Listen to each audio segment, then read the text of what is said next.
अस्सलाम वालेकुम, मेरा नाम अब्दुल कादिर है।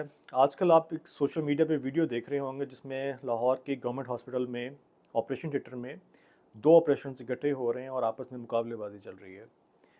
हुकाम को जब इसका पता चला तो उन्होंने जो है वो मुअत्तल कर दिया डॉक्टर्स को और बात ख़त्म हो गई।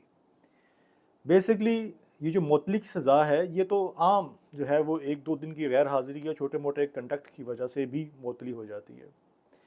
लेकिन इस केस में डॉक्टर्स ने 2 बच्चे और 2 माँओं की ज़िंदगी को स्टेक पे डाला, ख़तरे पे डाला और इसकी सज़ा क्या थी? मौतली सिर्फ। यही वजूहात हैं कि इस तरह के वाक़यात पाकिस्तान में होते हैं क्योंकि किसी भी जुर्म की या किसी भी गलत चीज़ की सज़ा मिलती नहीं है यहाँ पे और लोगों की हौसला अफ़ज़ाई होती है और वो दोबारा करते हैं। हमारा मुतालबा है कि इस तरह की हरकत के अगेंस्ट मौतली की सज़ा कुछ भी नहीं है।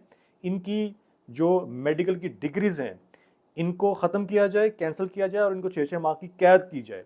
फिर देखिएगा कि दोबारा इस तरह कोई भी हरकत नहीं करेगा। Thank you very much.